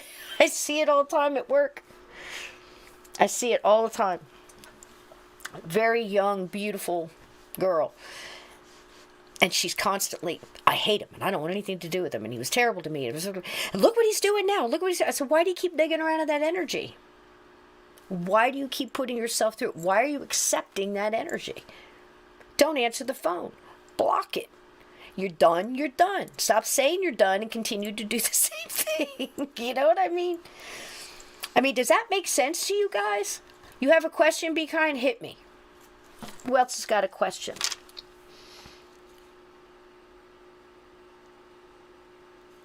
Well, here Donnie has a statement. You ever met someone and think, oh, when this person dies, they're totally in it every day? Every single day. And if I have a chance, I'll try to tell them, look, man, you got to get that off. Dude, because let it go. There's a thing. Go ahead and ask your question, be kind. I explained it once to somebody like this. We've all seen airports or been to airports, right? Okay, you're going to baggage claim. You know where I'm going with this, don't you? Go to baggage claim. Now, some of us older folk will understand when I said I have a whole nice, maybe it's not matching, but I got a whole set of Samsonite, baby. And it's got duct tape, and one's got a broken wheel, and this one doesn't have a handle. It's got a bungee cord wrapped around it. But it's my baggage. And when I go to baggage claim, I know exactly what's mine. Just because somebody else comes up to you and puts their baggage in front of you and leaves it there, you ain't got to pick that up. That's not your baggage. That's their baggage. And I don't care if it's a son, daughter, mom, dad, neighbor, grandma, friend, boss, coworker. It's not your baggage. Do you love them? Love them through it.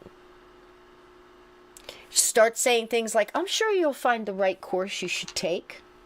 Until then, I love you. Love them through it. Sometimes it's going to be ugly. You got to love them through it. And if it is true that we have soul blueprints, if it is true that we come back and we choose to do these things to learn, something I also learned along the way is we have to forgive them. We forgive them before we ever come back to do it. You're going to have to forgive me for this. It's going to be a rough one. But this is what we have to go through. That's how I was able to forgive my dad. And if there was ever, just saying. Be kind. Here is your question. Once a semi woke in the wee hours. Oh, okay. Rolled over and saw a man surrounded by shining gold sitting near my bed. I felt such incredible love. I just closed my eyes and gave thanks that he was watching me. There you go. Beautiful. Beautiful. And see what she said. It was the shining gold, but she felt the warmth. So I'm going to say loved one, spirit guide, that kind of love. I would feel like it has to be that or something ethereal, like angel, a spirit guide, something along that. Let's see. PETA. I'm sorry, PETA. Did you ask me something, darling? And I'm so glad to see you, PETA. I hadn't seen you in a couple weeks, and I promise you, I was going to start putting out, did anybody see PETA? Tell him I send my love. Let's see. Okay, here we go. What's the name of the black crystal? I think it's crystal. It starts with an O, obsidian. I got a huge piece of it from my girlfriend for Christmas. Obsidian, black obsidian. Lovely, lovely gemstone. Gray Wolf, what do you know about black obsidian? Can you put that here, sweetie? Gray Wolf is a lot more. I make gemstone jewelry, and I have some that I understand, but there's so many different properties. So, black obsidian, hon, I know it's protective. But again, when you say that, I can say that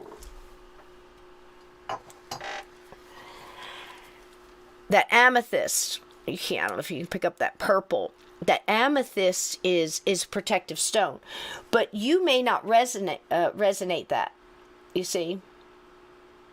Oh, there you go, Courtney. I recommend black tourmaline. It neutralizes and transmutes energy. There you go. Yeah, I mean that's this one. But the thing is PETA got it, and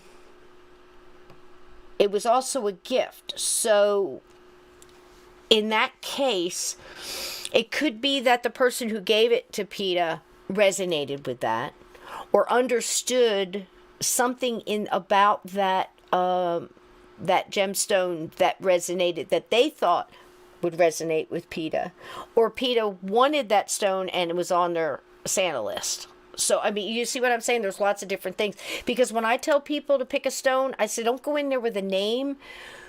Go in and feel. And the stone will tell you. Does that make sense? Doesn't obsidian repel negative energy? Yes, in most cases. I just basically, what I'm saying is sometimes, like, okay, like you might be howlite, okay, and you might think that you're resonate with a piece of howlite, and you want to get that, but you think you're getting it because howlite does this, this, and this, okay? But the howlite and your spirit guides know that you're having problems sleeping, and howlite works on insomnia. Do you see what I'm saying? So that's the deal. Like I said, the amethyst repels negative energy. It also communication with spirit and multiple other things. But I don't want you to get so bogged down that you think, oh gosh, but I really, this pink stone is so pretty. Why am I being drawn to this pink stone? Because this person said that I needed such and such for this. I would say if you're drawn to the pink stone, get the pink stone, look it up, and find out that it's rose quartz and it's a stone of love, and your spirit guides are trying to give you a message that you are loved. So that's why I'm saying, just like with the salt, we get on a vantage point and spirits might be telling us something, so maybe just open up. I never resonated with my, I speak kind of amethyst is your birthstone. I never resonated with my birthstone. So, okay, so wait a minute. Peter's saying, but the darkness around me comes from within for the most part and not others. So I don't know if it's any good for this. See, this is what I'm saying. That obsidian could have shown up in your life for other things. So what I would do, Peter, this is how you can do this. There you go, rose quartz, unconditional love for self. Why, see? It's popped up for a reason, Jackie. This is what I'm saying. I think everybody in this chat, just do this right now. As crazy, damn it, right now. As crazy as this sounds, I want you to close your eyes, and I want you to grab yourself by the shoulders, and I want you to squeeze. I want you to squeeze. Do you feel that? You're hugging yourself. Every once in a while, you need to hug yourself. Every once in a while, you need to tell yourself, again, I'm good enough. I deserve it. Eat the good cookie. Because the reason I'm saying this about this, again, is black obsidian might be something that person was drawn to and thought you would enjoy it. Or that person who gave it to you knows more about that stone than I do and said, this is really going to help you with this. So I would go on what they said when they gave it to you, how you feel about the stone, and what it's doing for you. Because it also, just like the message in this chat tonight from Carole, it may be something coming up in the future you're going to need it for, and it might not be a right now. It just might be the part of the collection of stones that your spirit guides working through other people and through you and what you're reaching towards are gathering for something you're going to need later. This is how it works. It's how it works. Does that make sense? That makes sense to anybody? I mean, even though, like I said, like when I make jewelry, I'll do a rose quartz or something. I'll say the stone of love. It also works for this, this, and this, because there's different properties for different things, different parts of your chakra and how you work with that. So it's what's important to you now may be different, from what's important to you a year from now, or what's going on in your life a year from now, and your spirit guides could be getting you ready for that. That's something to be open to. Does that make sense? So I'm really careful. I often feel bad when I try to love myself. I don't know. Well, there's something in there, honey, that's telling you you don't deserve it. Like we were talking about forgiveness. I've done plenty of things that I'm not proud of. And I have to forgive myself for that. Where I fell short and I should have done better, or I should have said this, or I should have done that. You make yourself crazy doing that. How about just saying, right now, I'm pretty damn good. You're here. You're living your life and you're doing the best you can, and you have to get a little bit of that off and give yourself a break every once in a while. Does it make sense? Because nope, I don't think... Well, that's wrong, because that would be a lie, because there are people that just come here to suffer. There really are. There are people, and I don't want to get into that tonight, but that's a big one. And I got to find the right person to come in and explain that. But because I don't think I would do it justice, really. But there are people that come into our lives. Okay, here's a good example. This is going to be horrible, but even a child who was in for a short amount of time, if they're in the other spirit world, what I have heard, both personally, in multiple stories, and from trusted people who know more than I do, will say, yes, but I only had a couple of things to do. I was like almost done from where I wanted to go, say in school, and I just came in really quick because I picked those parents to come in really quick because they still had to go through something, and I just had to go through that much. As sad as that sounds for a child, but how amazing when you get the 40,000-foot view that this is all connected and makes sense. Because you're damn sure going to go through something when you lose a child. I can tell you that straight up.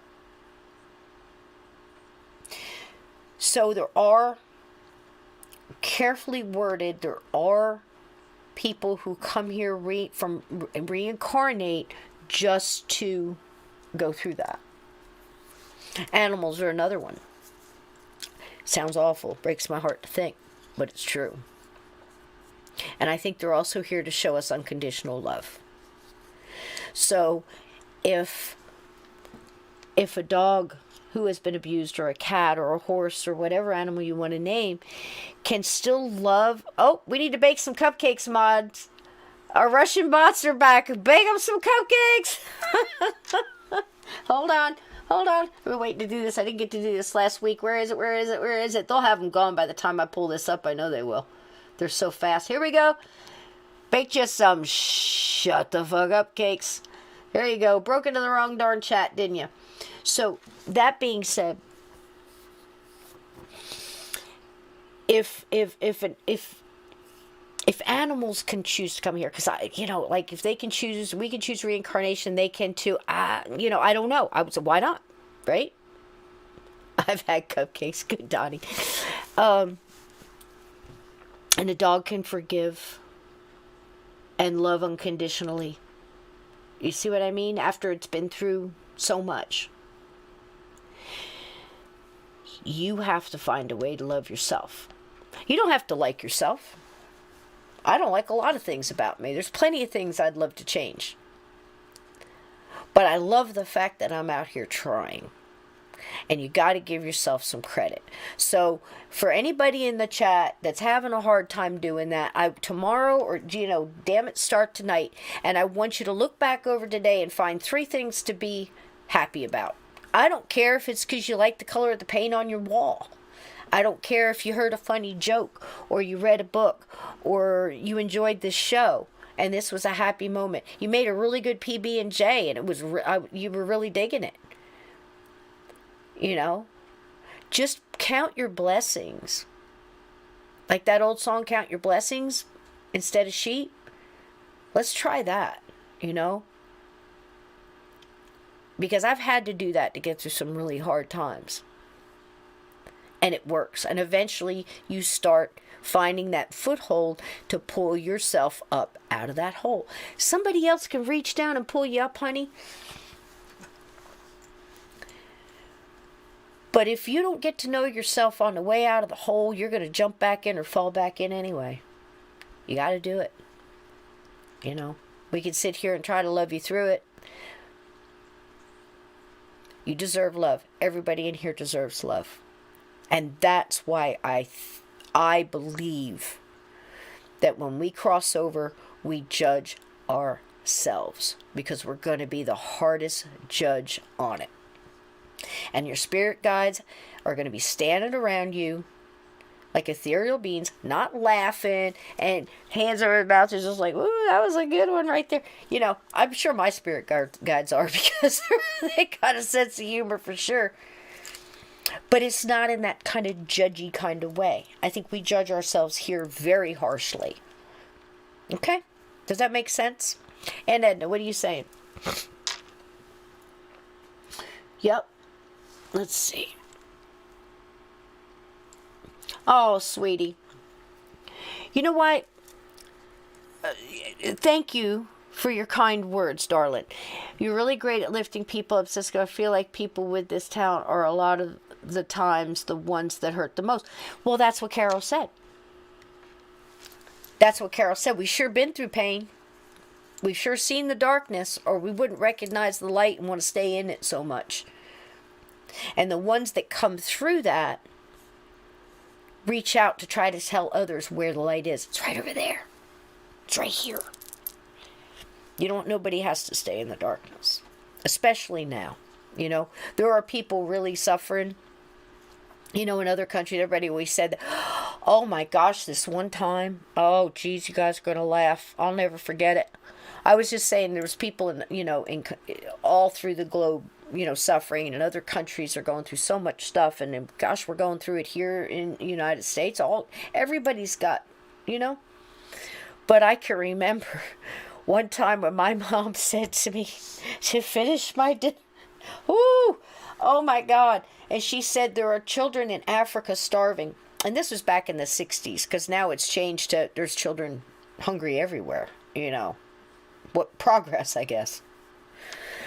And I must have had a wild hair or lost my damn mind or something else, because I said, well, put it in an envelope and mail it to them. 3 days later, when I got myself up off the floor, and I apologized, I can't believe I'd have the nerve to say something like that, And I look back now and I think, my gosh, the short time we had, why was I such an ass, But we all go through our things. We all say stupid things. We do stupid things, and we learn. I learned real quick that night, And there's probably, it was something that was called, instant, pow. That was it. But it was respect, But something my mother taught me early. Self-respect. Self-respect. Respect yourself. Because if you respect yourself, you will respect others. And I think that's something that maybe we forgot to, focus on over the past 20 years. It's not about what you have. It's not about what you wear. It's not about what you do, or what car you drive. Who are you? And if you don't like something about you, and it's right here, right now, you can change it. And I'm not talking about physical appearance or losing 10 pounds or, or this or that. I'm talking about you. Because when you're in the spirit world, and then when they're coming over here and they're telling us, they're not coming back and go, you know what? I should have lost that last 8. I should have pushed harder on that diet and lost that last 8 pounds. They're not saying anything about that. I should have got my hair cut. Should have put my eyebrows plucked. I should have bought that new car. No. Wish I had had more time to tell you how much I love you, and I'm glad I'm here now to tell you how much I love you now and how proud I am of what you're coming through and what you're becoming. And I'm still with you. Those are the number one things. I love you, I'm fine, I see you, and I'm still with you. Does that make sense?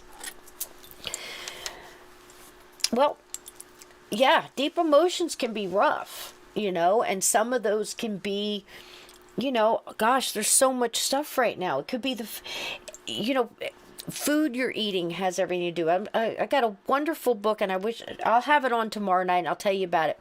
But does anybody here ever watch Alone? I love that Survivor one. It's probably one of the only reality ones I'll ever really watch. And there was a lady on there, and she's a PhD. She's an herbalist, skinny little thing. And she got on there. I fell in love with her as soon as I saw her. And this is the History Channel Alone, where they take people and they they're going to survive, and they drop them off in the middle of God knows what, like in the Arctic or Canada somewhere, and they know they got winter coming and all that kind of stuff. She was doing great. This woman was eating. She had the best little house. She was, real up, and, she was going through all the stuff. She was winning this thing. I mean, and she hung in there for a long time. She cut her finger, and she went right over, and she got the moss, and she put it on it, and she put something else on it. I believe it was arrowroot to stop the bleeding. The old ways. Native American, Chinese, just herbal. Plants are plants, and cultures are cultures, and everybody figures something different to do with it. But these plants are fantastic. There's so much here to heal. She goes through all that, and the finger gets better, and I've seen people tap out with cuts like that. She handled it. She was doing great. You know why she tapped out? She missed her kids. It was unnatural for her. She said, I didn't realize how much it was going to be a burden on my soul to be away from my kids. Nothing is worth this. I'm going home. So no matter what you prepare for, life will find another way. So there's always going to be dents and dings and stuff like that. It's not how you fall or how many times you fall. It's how you get up. And then once you learn how to get up, you try to show others. Not everybody's going to listen. Not everybody's going to want it. You see? It's their journey. You just got to love them through it. And I love each one of you. And I thank you for putting up with this. I thank you so much for staying with me. I didn't want to give you a short show, but I had to get that timing in there because I thought what she had to say was so profound. Blue, thank you so much for helping out. And like I said, you were absolutely correct. If you have it in caps, it's much easier for me when I have a guest that I could do that. But I knew if I started answering questions that it was going to chop up everything, and she had structured something to try to get out. And I put down a couple notes that I wanted you to hear tonight. And then because I really felt from spirit, been real open this week. Like I said, it was all the birthday messages, and I can't tell you how incredible that was to hear. I have a Suzuki Reno. You know what the turn signal on a Suzuki Reno sounds like? I mean, the horn sounds like this. What do you think the turn signal sounds like? It's just this little It's terrible. But she's a good car. She paid for. And the turn signal is like a tick, tick, tick, tick, tick, tick. I mean, some like weird little tick, tick, tick. It's real hollow and high, And my grandfather, he worked for Bendix for multiple years, and I can remember he had this beige Dodge. Everything was beige. Beige outside, beige inside. And I used to get so car sick. To this day, the color beige makes me sick to my stomach. Isn't that funny? But I can remember he would say, we're almost home. And I knew how many left turns it would take to go home. I don't know how I remember this. And I would hear the turn signal. It had a real deep, it had a little hollow second sound. It was a little bit more bassy. And I was just telling the story like 2 weeks ago. And I get in my car to go to work and make my first, left-hand turn, and I hit my turn signal, and all of a sudden it makes the sound my grandfather's car used to make. And I knew it was him. I knew it was him. I can't tell you if he put the sound in my head. I can't tell you if it was a spirit guide that did that to let me know there was a hello from him. I can't give you any of the scientific explanation proof data on that. But I can tell you when I heard that sound, I thought of my pop. And my whole body got warm and my heart just smiled. So I'm asking you guys to look for those signs. And I send you guys love tonight. Peter, sending my love and thoughts to you, Cisco, and everybody else in here. With all of the kind thoughts and words, I'm fine, I'll be fine. Yeah, you're going to be fine, honey. Because this is your journey and we're going to love you through it. You see? We love each other through this. We don't always agree. And like Laura says, you don't always get lucky the first try. And I think, are you talking about connecting with spirit? Or maybe something else I missed that I don't want to know? What's going on? Wait a minute, what's going on there? But either way, and I'll tell you something, laughter is part of it, singing is part of it, enjoying life. You let yourself be happy, and if your loved ones, we agree, love never dies. If we don't agree at that point, then that's okay. You'll get there, you'll understand, and you'll see that eventually down your journey, the end of your road. But tonight I want to say that love never dies. It's a constant connection, whether it be a pet or something else, right? If we could just agree on that for this moment, then your loved ones that are on the other side, some of them maybe from another life who didn't reincarnate, but still love you. They're connected to your soul. Think about that. One time I had a medium tell me, we were having a great conversation, and she had an NDE, and then she went through, in her lifetime, she went through a past life regression. And in both times when she got there, she said she couldn't understand where all the dogs and pets were coming from. She said, there must be a lot of animals in heaven, and they all loved me. Her guide came through and explained to her, no, these are all your pets. These are just the ones that didn't reincarnate. These are all your pets from all your past lives. They're still connected to you. Not all of them reincarnated and came back through. They're still connected. How about that? That's why I think in my dreams I hear my mom screaming at me like she used to do when she was here. And she'd say, I used to bring home all the strays. And I was, let's just one more, Mom. What's one more? I'll give him my food. It's okay. He just needs love. And, and she'd give in and I'd wind up, But I hear my mom in my dreams sometimes. Stop sending me cats. Because I think that they kind of hang out with your loved ones. And that's what I've heard. So how about that? Can you imagine how many animals that you've connected in with love in so many lifetimes? It'll blow your mind, right? So there it is. That's why Rob Guttrell will come on here and tell you, yeah, animals have souls. He doesn't have a stuff. As sweet as that man is, as smart as he is, keep in mind, he's a scientist for NASA. He's a scientist on top of everything. And he tells you the only thing he can't stomach is somebody that tells him that animals are just and have no soul. The only thing he doesn't stand. Because they do. And if you look into those eyes, you'll see it. And you know what? They see you right back. And they know who you are and they love you anyway. And they're here to help us through. And we're here to help them. And we're here to help each other in this chat. Laura says, I always imagine my grandparents hanging out with my past dogs and cats, and it warms my heart so much. I absolutely believe that.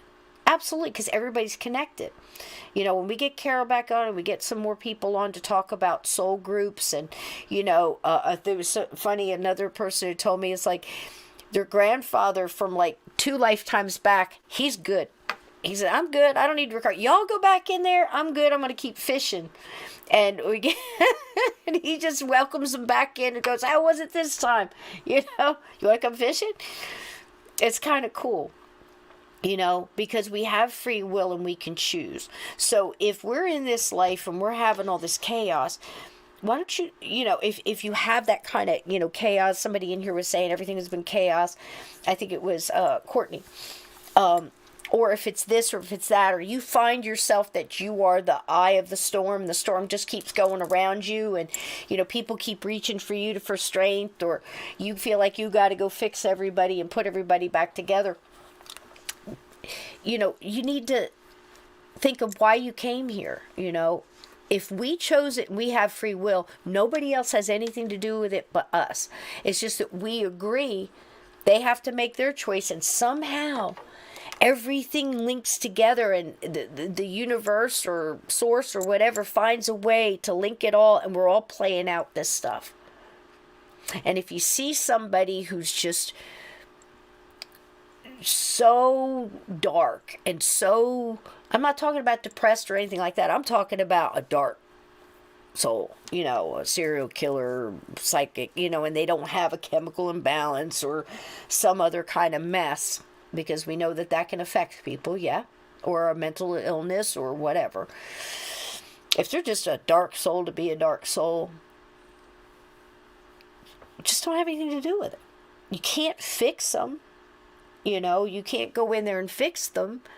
If you're a psychologist or a psychiatrist or whatever it is, yeah, you can, try to talk them through it and everything else. But, a dark soul is going to be a dark soul. Maybe they've got to go through their own stuff. You can't fix it. Energy vampires. Every family's got one. Every workplace has one. Many of us have many of them because they draw to your light. Ever hear that misery likes company? They either want you as miserable as they do, or they're just energy vampires and they don't even realize it. They're just sucking it out. You ever have that phone call with somebody, every time you pick up that phone, you're going to be drained when you get off of it. You're not going to get anywhere. You're going to go over the same stuff over and over and over and over again, and nothing's going to change, and that's an energy vampire. They don't even know it. And those that do know it don't care. It's up to you not to accept the energy. Not today, baby. Not today. Today, I'm going to eat the good cookie. I'm going to watch the show I want to watch. I'm going to light the candle I'm afraid to light. I'm going to wear the perfume that was too expensive to wear. You know where I come up with that one? Last story, and we're out of here. Hard-working mama, you guys know. You've heard about my mom. Wonderful person. She was given a gift back in the day in the 60s, one of the number one perfumes to have, because Marilyn Monroe made it famous and all this other stuff, was Chanel number 5. Chanel number 5. Now here's a woman that worked constantly. We were lucky if,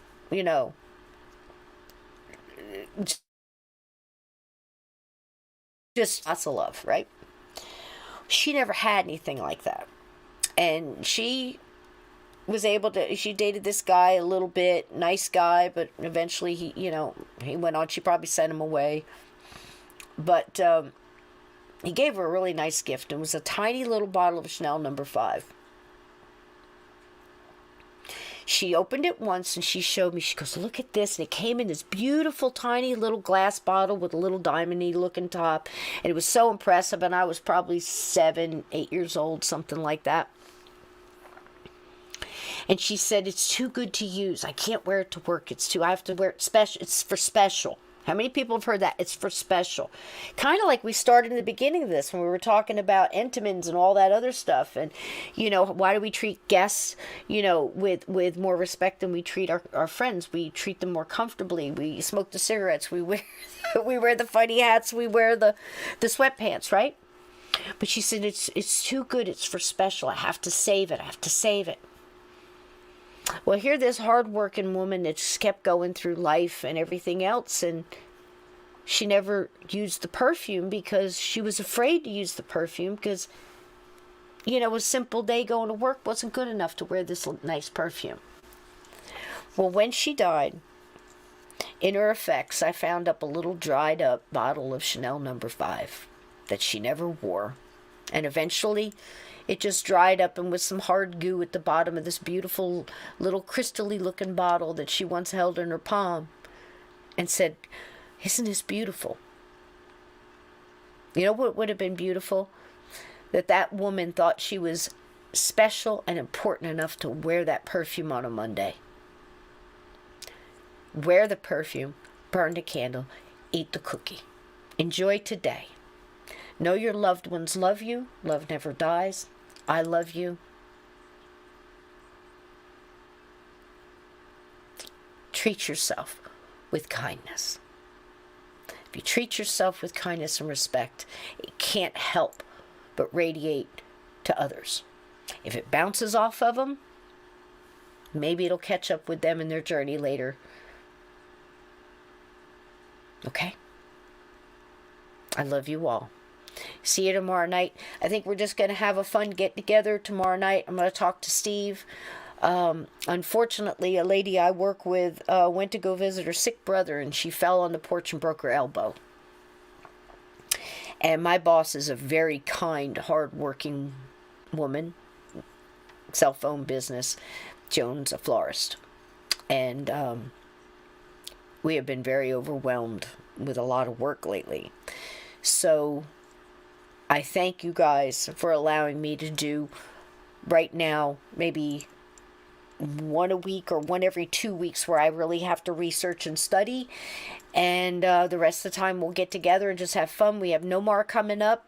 Talk about some wonderful things. I'm going to be learning that night because I don't know a lot about everything he's talking about. It's the aliens and abductions and the effect of abductions on people, and it's wondrous stories I've been finding. It's absolutely wonderful. And Steve and I are working on a haunted Las Vegas one.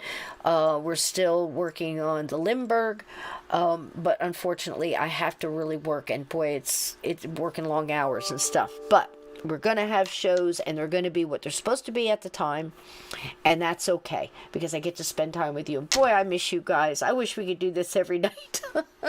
I love you so much. Wear the damn perfume. Okay? Because you deserve it. Right? And thank you guys so much for being here tonight. Carole's books and all her links, I'm going to put that up one more time if you guys did not get it. I think it's here. It is her website, soulvisions.net. A wonderful lady. Take a look at the books. See what resonates with you. I know she's got classes coming up soon. My ears perked up when she said she was going to teach tarot classes, astrology class. I know zero about astrology. And you know what? Donnie told me something really cool. I'm going to have him talk a little bit about it. But remind me to ask him to tell you about you remember in the 60s when 70s went around, everybody said, hey, you're Sagittarius, I'm a Taurus, I can't, I don't get along with them. They do something, he's got something else that might surprise you that he taught me. You learn something new every day. I love you guys so much. We are going to play the outro now, and I love you. Be kind to yourself. There's all the links. Thank you, mods. Love you, love you, love you so much. Blue, you go practice, honey. Play us a beautiful song. Put all that music out into the ether, and I hope it comes back to you guys in a spirit message from a loved one. And just be cool. Be cool to each other, right? Love you guys.